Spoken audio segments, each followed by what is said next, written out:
नमस्कार मित्रों, मैं हूं सीएम मिश्रा और आप देख रहे हैं रुद्रायस चैनल।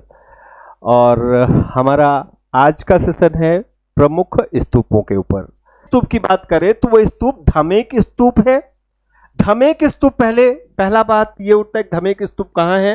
तो धमेक स्तूप जो है वाराणसी, बनारस जिसे कहते हैं, वाराणसी से लगभग 13 किलोमीटर दूर सारनाथ स्थान पर इस स्तूप का निर्माण गुप्त शासकों के द्वारा करवाया गया। ओके, ठीक है। यानी पहली बात यह क्लियर हो गई कि यह धमेक का स्तूप सम्राट अशोक के द्वारा निर्मित स्तूप नहीं है। ठीक, इस स्तूप का निर्माण 500 ईस्वी में करवाया गया, मतलब सम्राट अशोक के शासनकाल से लगभग 750 साल बाद। ओके, तो इसके गुप्त शासकों को इसके इंपॉर्टेंस का, इसके महत्व का पता कैसे चला? गुप्त शासकों को इसके महत्व का पता सम्राट अशोक के द्वारा निर्मित इसी स्थान पर एक शिलालेख से प्राप्त हुआ।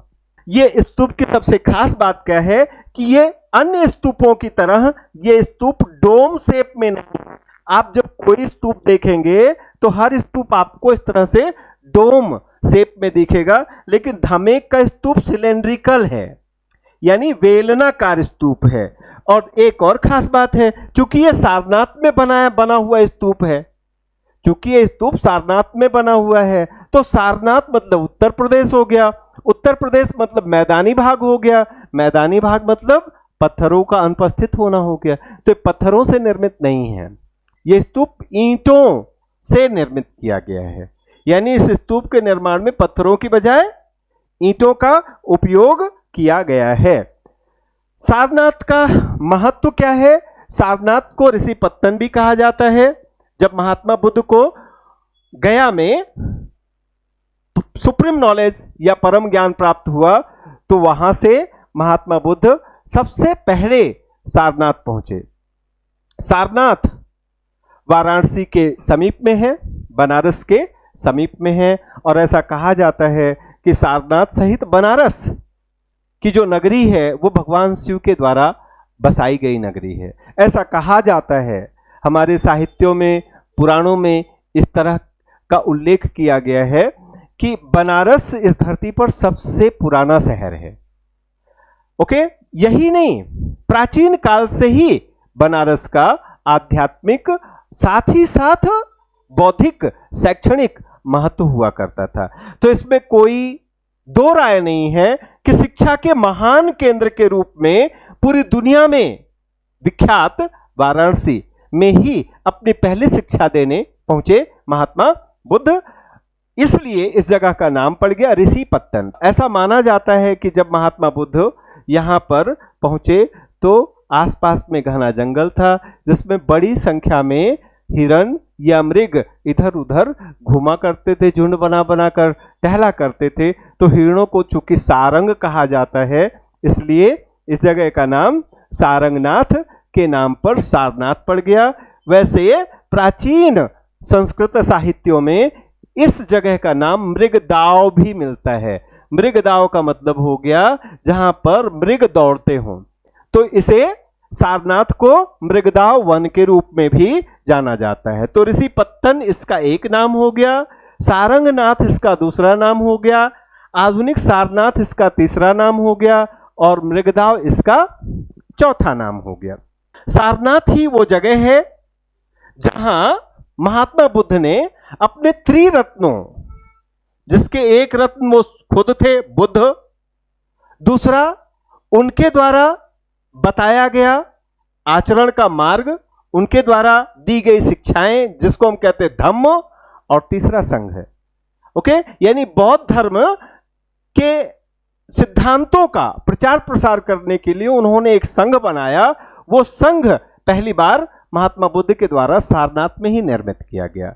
तो अगर आपसे पूछा जाए कि महात्मा बुद्ध ने संघ की स्थापना कहां की, तो ना उन्होंने संघ की स्थापना लुम्बिनी में की, ना वैशाली में की, ना कुशीनगर में की, उन्होंने संघ की स्थापना सारनाथ में की।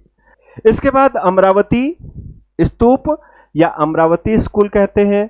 अमरावती स्तूप जिसे महाचैत्य के नाम से भी जाना जाता है, आंध्र प्रदेश के पालनाडु जिले में अमरावती गांव के समीप में निर्मित है, संभवतः है। इसे तीसरी शताब्दी ईस्वी पूर्व से 250 ईस्वी के बीच में कई चरणों में बनाया, लेकिन बाद की शताब्दियों में इसे हीनयान तीर्थस्थल से महायान तीर्थस्थल के रूप में परिवर्तित कर दिया गया। सातवाहन और इक्ष्वाकु वंश के राजाओं द्वारा यहाँ पर अमरावती में कई सारे स्तूपों का निर्माण किया गया। इन स्तूपों की सबसे खास बात क्या है? इन स्तूपों की सबसे खास बात यह है कि इन स्तूपों की वेदिका बनाने के लिए जिन चट्टानों का उपयोग किया गया है वो चट्टानें संगमरमर की चट्टानें हैं या मार्बल की चट्टानें हैं।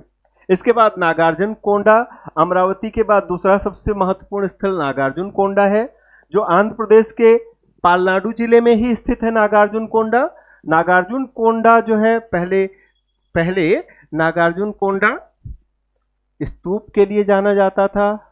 बाद के समय में यहाँ से गुजरने वाली कृष्णा नदी पर एक डैम बनाया गया, एक बांध बनाया गया और नागार्जुन कोंडा उस बांध क्षेत्र के अंदर आ गया।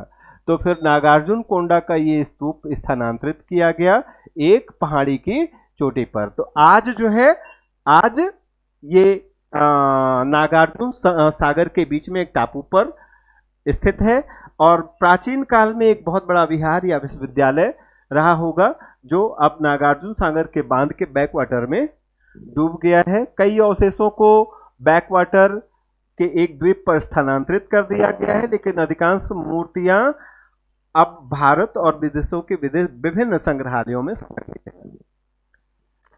इसके बाद अनकापल्ली का स्तूप आता है। विशाखापत्तनम के पास अनकापल्ली में चौथी शताब्दी के दौरान कई गुफाओं की खुदाई कराई गई और पहाड़ी को काटकर एक विशाल स्तूप का निर्माण कराया गया।